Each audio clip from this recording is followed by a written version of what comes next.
Bom dia, tudo bem?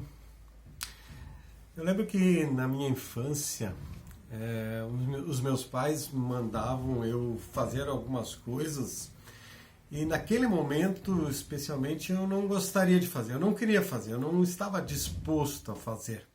Por exemplo, quando no pátio da nossa casa eu juntava os amigos para brincar, para jogar com bola de gude, né? Bolita, como se diz aqui para os gaúchos. E aquele jogo estava animado e de repente meu pai ou minha mãe vinham dizer, ó, vai buscar a vaca lá no potreiro, lá no campo, né? Ou vai lascar lenha que está precisando. E a minha resposta é, não, agora não, tá tão bom brincar, né? Tão divertido. Eu já não gostava de buscar vaca, de lascar lenha em nenhum outro momento. Imagina na hora da brincadeira, né? Mas não tinha jeito. Os meus pais tinham autoridade sobre mim e queriam que eu obedecesse naquele momento, então aquela brincadeira tinha que terminar e aborrecida eu tinha que obedecer. O capítulo 6 de Lucas nos apresenta várias orientações de Jesus, né?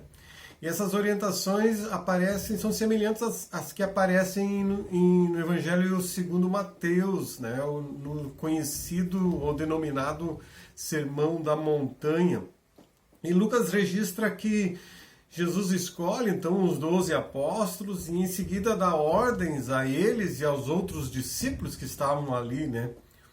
Então, ler esse capítulo 6, e se você se considera um discípulo de Jesus, essas ordens dadas por Jesus aos apóstolos e aqueles discípulos são ordens para você. Se você se considera um discípulo de Cristo, essas ordens continuam atuais e são para você. Se você ainda não leu, eu recomendo a leitura dessas ordens, né, no capítulo 6 de Lucas. Provavelmente algumas dessas orientações tu não gostarias de cumprir, talvez não neste momento, né? Mas veja o que Jesus disse no verso 46. Por que vocês me chamam Senhor, Senhor e não fazem o que eu digo? Que pergunta, hein? Eu conheci uma pessoa que ela tinha como um provérbio pessoal, né? Sempre que eu pedia alguma coisa na igreja para ela fazer, ela dizia, missão dada, missão cumprida. Ela dizia isso, né? E ela procurava fazer, então, aquilo que eu pedia a ela, né? Depois eu descobri que é uma frase de filme, de livros, mas aquela pessoa da igreja, ela mostrava disposição em obedecer.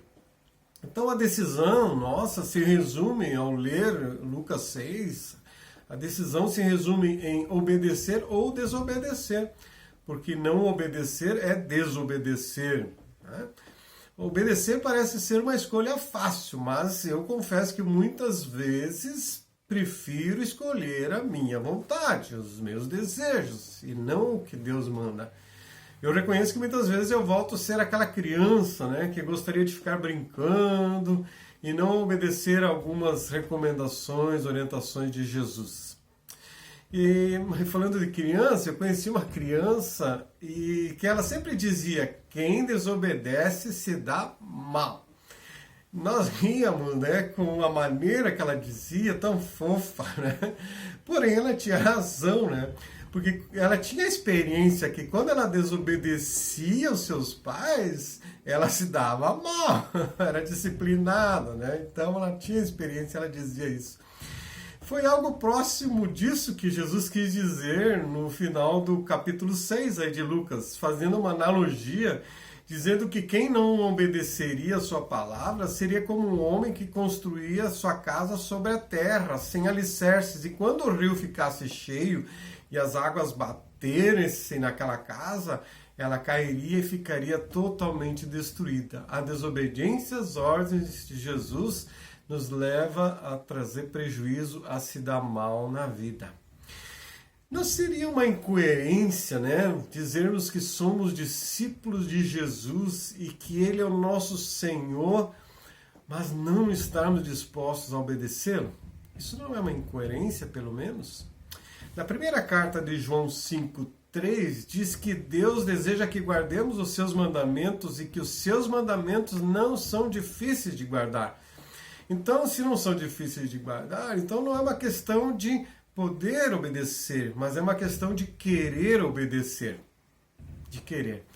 Que não sejamos mais, né, como crianças que só querem brincar, desobedecer e se dar mal. Que a minha oração, que a tua oração seja: Senhor Jesus, me ajuda a ser semelhante a Ti. Ajuda-me a querer e a obedecer a Tua palavra. Amém? Abençoado dia em obediência. Um abraço.